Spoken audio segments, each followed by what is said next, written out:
ஆதிசக்தியாம் அம்மையப்பனின் அம்பலச் செல்வனுக்கு துதிக்கை முதல்வனுடன் துணை வரும் செவ்வேல் குமரனுக்கும் உதிக்கின்ற கதிரொளியாய் உள்ளிருந்து இயக்கும் ஜோதி உருவாய் போதித்து அருள் செய்திடும் என் அன்னை ஆதிசக்தி புவனகாளீஸ்வரி திருத்தால் வணங்குகின்றேன்.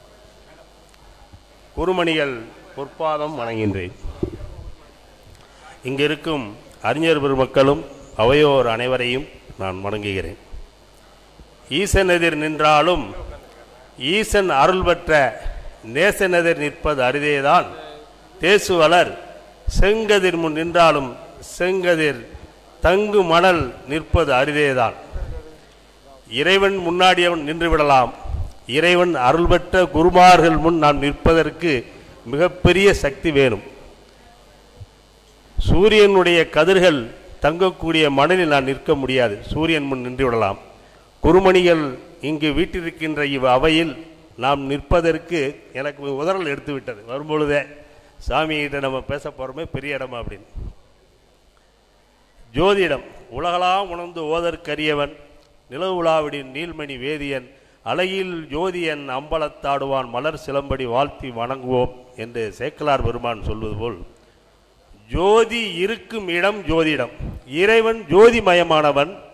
ஜோதிமயமாக இருக்கக்கூடிய இறைவன் இருக்கக்கூடிய இடம் ஜோதி இடம். அந்த ஜோதியில்தான் இறைவன் இருக்கிறார். ஜோதி இடத்தில்தான் இறைவன் இருக்கிறான்.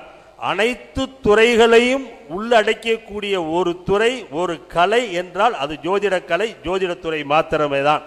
உலகில் இருக்கக்கூடிய அனைத்து துறைகளையும் எல்லா துறைகளையும் மைய புள்ளியாக இருந்து அதன் வழியாக பயணிக்கக்கூடிய ஒரே இடம் ஜோதிடம். ஜோதிடர் ஜோதி இடர் என்பவர் உன் வாழ்வில் இடர் கலையும் ஜோதி அவர். இடர் கஷ்டத்தை நிவர்த்தி செய்யக்கூடிய ஜோதியாக குருவாக இருந்து வழிகாட்டக்கூடியவர் தான் ஜோதிடர். அப்போ ஒரு மனிதனுடைய வாழ்வையில் எப்பொழுதெல்லாம் துன்பம் வருகிறதோ அந்த துன்பத்திற்கு சரியான வழிகாட்டுதல்களை தந்து அவர்கள் வாழ்வில் ஒரு மறுமலர்ச்சியும் மாற்றத்தையும் தருவதற்கு குருவாக நின்று அருளக்கூடியவர் ஜோதிடர். சுடரோ சிவம் சூடோ பராசக்தி திடமார் நிறமோ கணநாதன் உள்ளிருக்கும் வெளியோ கந்தபெருமான். அந்த ஜோதிடர் என்ற சுடருக்குள்ள சுடரோ சிவம் சூடோ பராசக்தி திடமார் நிறமோ கணநாதன் உள்ளிருக்கும் வெளியோ கந்தபுரான். அந்த சோடருக்குள்ள முருகப்பெருமான், விநாயகர், அம்பாள், சிவம். அந்த ஜோதிடத்துக்குள்ள எல்லாருமே இருக்கிறாங்க. அதனால ஜோதிடம் என்பது மனிதகுல வாழ்க்கைக்கு மிகவும் அத்தியாவசியமானது, அவசியமானது. இங்கே என்ன நடக்கும் கேட்டிங்கன்னா ஜோதிடம் பொய்யல்ல, ஜோதிடரின் கணிப்பு தான் பொய்யாக போலும்போது ஜோதிடத்தின் மீது நம்பிக்கை குறைவு ஏற்படுகிறது. அப்போ ஜோதிடத்தினுடைய கணிப்பு சரியாக இருந்தால் அவர்களுடைய அந்த வாக்கும் சரியாக வந்து அவர் எதிர்காலத்துடைய பலன் சரியாக அமையும் பொழுது அவர் வாழ்க்கையில் நல் வெற்றி கிடைக்கிறது. அதாவது எல்லா துறையிலும் இறைவன் இருக்கிறார். ஒரு ஜோதிடர் பார்த்தீங்கன்னா ரொம்ப அவருடைய கணிப்பு தப்பவே தப்பலை. அவ்வளவு ஒரு சார்பாக கணித்து வரவர்களுக்கெல்லாம் அவருடைய வாக்கினால் நல்வழியை காட்டு கொண்டிருக்கிறார். அவர் பரமேஸ்வருடைய பக்தர். திருவதிகை வீரட்டானார் ஈஸ்வரனுடைய மிகுந்த பக்தர். தினமும் திருவதிகை வீரட்டான வணங்கிய பின்புதான் அவர் ஜோதிடத்தை சொல்ல ஆரம்பிப்பார். இறைவன் அவரை ஜோதிக்க நினைத்தான். ஒரு நாள் என்ன, சிவபெருமானே அடியார் வேடத்தில் அவருடைய ஜாதகத்தை அந்த ஜோதிடர்கிட்ட கொடுக்குறார். என்ன நீ கணிச்சு பார் உலகத்தை. ஏன்னா அவருடைய ஜோதிடத்துடைய புகழ் உலகங்க இருக்குது. அவர் சொன்னால் அவர் சரியாக நடக்குது, பழிக்குது. அதனால் அவருடைய பெருமை அளவுக்கரியாக இருக்கிறது. இறைவன் அவரை ஜோதிக்க நினைச்சு வர்றாரு. அவருடைய கொடுத்து பார்க்குறாரு. அப்படி பார்க்கும் பொழுது ஜாதகத்தை பார்த்தோன்னா உனக்கு மனைவி இருக்குது, 2 குழந்தைய இருக்குது. ஆனால் நீ உலகெல்லாம் இருக்கக்கூடிய பரம்பொருள் மாதிரி ஜாதகம் இருக்குது. நீ ஒரு பரம்பொருளப்பா அப்படின்னு சொல்லி ஜோதிடர் சொல்கிறார். பரம்பொருளா? நானே ஒரு சாதாரண வந்திருக்கப்பா. இல்லை இல்லை, 14 லோகங்களையும் கட்டி காட்டு ஆட்சி புரியக்கூடிய மிகப்பெரிய சக்தியான ஒரு ஜாதகம் இந்த ஜாதகம். ஆனால் அவருக்கு நம்ப முடியும். ஏன்னா சுவாமியுடைய கோலம் அப்படி சாதாரணமாக கொண்டு அவர் பார்க்குறாரு. இல்லை அவர் சொல்ல நான் அதுக்குரிய ஆள் இல்லை, நான் சாதாரண ஆள் தானே. இல்லை இல்லை, நீ பெரிய ஆள் தான் அப்படின்னு ஜோதிடருக்கும் அவருக்கு வாக்குவாதம் வருது. அப்போ சுவாமி சொல்கிறாரு, உன்னுடைய கணிப்பு பொய்யே, நான் அதுக்குரிய ஆள் இல்லை அப்படிங்கிறார். அவர் என்ன சொல்றாரு, திருவட்டதி வீரட்டாம்பி சத்தியமாக சொல்கிறேன், என்னுடைய கணிப்பு உண்மை, நீ உலகை காக்கும் பரம்பொருள் தான், உனக்கு மனைவி இருக்கிறார், 2 குழந்தை இருக்கிறார் என்று சொல்றார். இல்லை நீ பொய் சொல்கிறாய், இல்லை 2 பேரும் வாக்குவாதம் விட்டு, அப்போ நீ சொல்வது உண்மை என்றால் நீ இறைவன் சன்னிதானத்தில் சத்தியம் செய்து சொல்கிறாயா? நிச்சயமாக சொல்வேன் அப்படிங்கிறார்.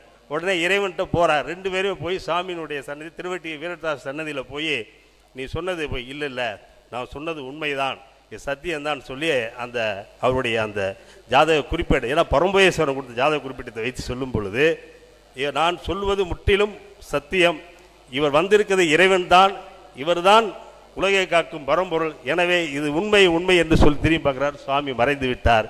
திரும்பி பார்க்கும் பொழுது அந்த ஓலைச்சுவடியில் திருவதிகை வீரட்டானேஸ்வர் அவருடைய கையொப்பம் விட்ட அந்த ஏடு, உன்னுடைய கணிப்பு பலித்தது, எனவே இந்த இடம் கணிச்சபுரம் என்று வழங்கப்படும், இங்கு நான் கணிச்ச ஈஸ்வரன் என்ற நாமம் தாங்கி உலகத்திற்கு அனைவருக்கும் ஜோதிடத்தில் இருக்கக்கூடியவர்களுக்கும் ஜோதிடத்தை கணித்துக் கொண்டவர்களுக்கும் நல்ல அருள் உண்டு, நான் விளங்குவேன் என்று அவர் கூறி மறைந்து அருளினார்.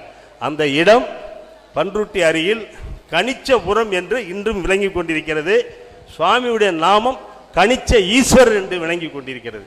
ஜோதிடருக்கெல்லாம் ரொம்ப முக்கியமான ஒரு ஸ்தலம். ஏன்னா ஜோதிட கணக்கில் நம்ம ஏதாவது கூறக்குறைய கணக்கில் நமக்கு தவறு ஏற்படுமானால் நாம் அந்த சன்னதியில் போன்று அந்த சுவாமியை நாம் வணங்கிவிட்டு வந்தோம் என்றால் நம்மளுடைய கணிப்பு தப்பாது, நம்முடைய கணக்கு பொய்யாகாது என்று இறைவனே ஜோதிடருக்காக அருள் வாங்கி ஆசி கூறி சுவாமி கொடுத்த ஒரு இடம் திருவட்டி வீரட்டானேஸ்வரர் ஆலயம். அந்த ஆலயத்திற்கு அப்பேற்பட்ட மகிமை உண்டு. இது ஒரு புறம் இருக்கட்டும். இப்போ சனி பகவானை பற்றி சொன்னாங்க. சனி ஒரு மனிதன் உயிர் பிறந்த, அதாவது தாமதம் என்பது வெற்றியின் அறிகுறின்னு சொல்லுவான். ஒரு பெண்ணுக்கு 10 மாதம் தள்ளி போயிடுச்சு அப்படின்னா சந்தான பூக்கியம் வரப்போகுது, குழந்தை பிறக்க போகுதுன்னு சொல்கிறோம் பார்த்தீங்களா, அதுக்கே சனிதான் காரணம்.